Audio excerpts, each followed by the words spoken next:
It's a unique energy that comes from the city. You know, it's just, I don't know whether it's the industrial, the blue-collar thing. Well, I mean, every city has its own energy. This city is unique, though, in the energy that's generated here musically. Detroit understands lean times, you know what I mean? What else you got? What else do you have, you know? Music seemed to be everything, you know? If you want to play music, you've got a good opportunity to do it here. And besides, you ain't got nothing else, so I think it's a perfect breeding ground for great music. There's like a camaraderie and a culture here where there's such mad respect for artists. Everybody's friends with everybody. It's a tiny, close-knit, huge community, and, you know, Detroit's rabid for music. There's no place else that has rock and roll like Detroit's rock and roll. The blues, the boogies, and the Detroit sound. It's the big deal. There is a Detroit sound. I'm not exactly sure what it is, but I know it when I hear it. You go, that's so Detroit. So yeah, there's something magical about Detroit, Michigan. I think it gets down again to the people here, man. There's like a mindset here that opens up to creativity. Balls, man. They got it right here. They got to have it. And that's what Detroit is. I mean, everything from Sweaty Teddy, everybody that did something that came out of Detroit, they were doing it differently. We are totally different than Milwaukee or Cleveland or Pittsburgh when it comes to local music. It's still Rock City, no matter what. I mean, we should have had the Hall of Fame here. I don't give a shit what anyone says, you know? Hey, Detroit rocks. Yeah, exactly. The rock stops here. Well, I got a rock and roll grandpap. Don Rader was very probably the first guy in Detroit to record rock and roll. The only people who were anywhere close to Don in terms of the time frame were Johnny Powers, and I can't think of the other guy. I'd start with Mitch Ryder, because I think that was the guy that kind of brought rock and roll, merged it with the Motown soul, and brought it out into the mainstream a little bit, started to break out of the city. Mitch Ryder, he's one of the reasons why I came to Detroit. Damn, guy's got a voice. What a drummer, what a guitar player. Wow, shit. Our influences were black R&B, because Mitch was like a blue-eyed soul singer. He sang every bit as soulful as any person, red, blue, pink, or yellow, that I've ever seen. So my hat's off to Mitch. I stole a lot of stuff from Mitch Ryder. The Rationals, Scotty Morgan. I mean, this was like, to me, back in the day, that was it. They were a group of high school guys, man, that were so far ahead of their time. They would get out of school on Friday to go do a major concert somewhere. And the place was just full of girls, and they started fainting.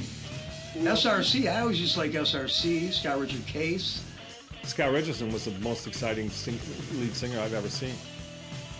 When I first saw him perform with the idea of getting in a band with him, I had seen Mick Jagger up close twice at Cobo Hall. And he left Mick Jagger crying in the corner. I mean, I always remember even playing gigs with little festivals. Stooges played, and just seeing Iggy just dive into the audience, just dive on top, and that's before moshing was anywhere near close to being the thing to do. I saw the MC5, and they were so raw and powerful, I was blown away. MC5. The MC5. The MC5. The MC5. The MC5. MC5. The MC5, I don't think I've ever seen a better band, rock band, because they, you know, no virtuoso bullshit, just straight, tight, hardcore rock and roll. MC5 just seemed to cut down all the trees and pave the highway for everybody like me to come after. I loved the Up because they were just like, here's like these 4 skinny guys, and I swear to God, they were all looked like rails. And here they are. They had like, I think they had like 6 Marshall stacks. There was a lot of cool bands that I looked up to back when I was starting out, that like Salem Witchcraft. Mark Farner, when I saw him with Grand Funk Railroad, was exactly what I had in mind, what I wanted to be. Brownsville Station, a total inspiration to me. Bob Seger. Amen. When I saw Seger at Cobo and Charlie Martin was in the band, when Charlie was the drummer for the Silver Bullet Band, that was an amazing, amazing experience. That was the show at Cobo Hall that made me want to be in a rock and roll band. Nugent. It was the best thing I'd ever seen in my life at that point. That was the dude too, because he was a badass guitar player back then, the baddest, from around here. Mugsy, the early Mugsy stuff was my big influence. Made me want to play guitar. I was sitting in the front row, like right in front of him, and it scared the hell out of me. I was like, "This is awesome." One of my greatest moments in Detroit rock was my first Mugsy show. Ron Ashton's band in 77 through, I'd say, 79 or 80, Destroy All Monsters, had material that was better than anything he'd written for the Stooges. Adrenalin they were a little more soulful than the other bands. They had some funk to them, It was funky, good rock and roll. The Rockets, in the early days, seen them at the red carpet with Dave Gilbert. And, and you got Jimmy McCarty and Johnny B, who, from Mitch Ryder and Detroit Wheels. Awesome, awesome players. It doesn't get more Detroit than that, really. The Romantics, they were really, really hard-working guys. Well, they were kind of like a punk and Beatley in a certain way. The Almighty Strut at the main act, and I couldn't tell you what year or what date that was, but I can remember as far as leaving an incredible impression that these guys are pros. Bittersweet Alley, believe it or not. People used to think that we were like rivals between the Almighty Strut and Bittersweet Alley, but I thought they were a really good band. Toby Red, I think, instantly was the songs. I can't remember if it was More Time or Can't Get a Job. It was one of those songs, and it just, the song stuck with me. Halloween really blew me away with their stage show and their theatrics, and not to mention the guitar player was my guitar teacher. I love Seduce. Seduce, look at Seduce. From the 80s, to me, they were the best metal hair band of the 80s because they had the balls. One show sticks out in my mind with like Seduce, back in the day at Trax,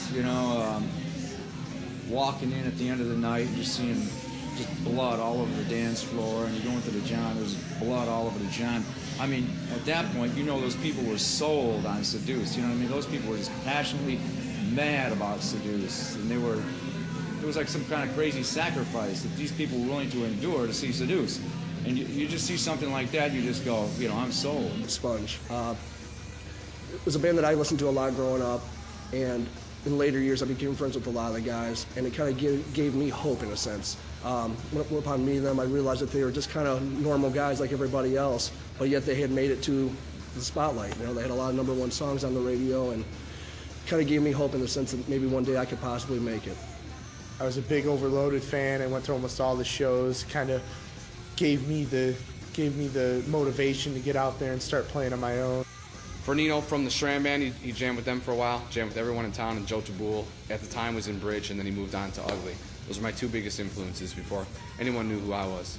I think Jack White and the White Stripes are gonna go down as legends. To me, they're probably the best thing to come out of Detroit since Seduce. Joe Tubal from the band Ugly. He was known to wear dresses on stage, and he's just a very charismatic front man. I am a jackass. That's it. It's as good as it gets. Brian Shram, because it was always interesting seeing him get crazy on stage and wondering what he was going to do next. There might have been a guitar flying at you. Pistol Day Parade, they're getting some recognition now. I think Pistol Day's got a big potential. They got a couple of good songs right now on the radio. They're playing them. They got a shot. Dupe and the Inside Outlaws. Yeah, man. Love those guys. Ty Stone, man. God, that voice. That's a good man. Writing for Metro Times, I interview so many great bands, and the beauty of it right now, as opposed to perhaps 10 years ago when it was all garage rock, is how varied it is. These bands have in common the Detroit energy that we know of as Detroit. We know the grit that makes the city so awesome and special. The beauty this time around is that everybody is so different. There seems to be throwing jazz into the mix, and nobody's afraid of the word pop anymore. You know, and these great bands that are just not afraid to experiment. And I think now is as exciting a time in Detroit as it has ever been.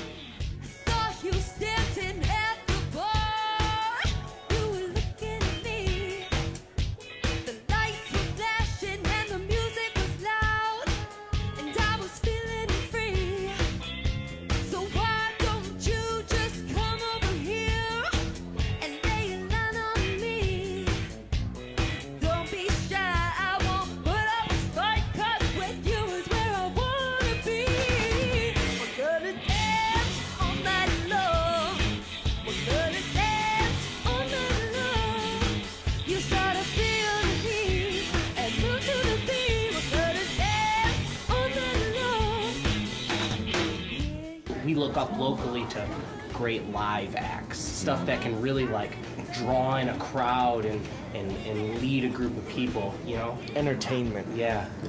Well, I'd say the band that tries to put on the best live show that I've seen out of Detroit is Kid Rock, to be honest with you. You know, I'd never been in the early years a big fan of his, but just recently I went and saw one of his shows downtown, and you know, it blew me away. I've never seen such a great stage show, such a great front man.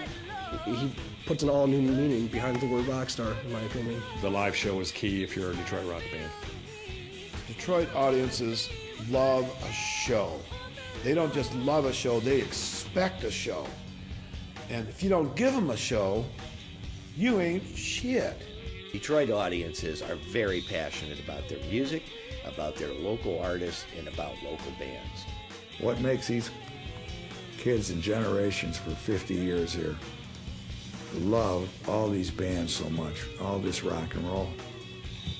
You know, it's a hard question to answer. It'd be like trying to sneak up on magic. These Detroit bands were every bit as important to us as the Stones, the Beatles. And when we drove into Madison Square Gardens in big, long, black Cadillac limousines, just like I'd seen Led Zeppelin do, I thought, this is it, man. We've made it. I knew I wanted to be a drummer, and that was it. Being a Detroit rocker, it makes you proud. Detroit rock! Kick out the jams, motherfuckers! That's where I stand.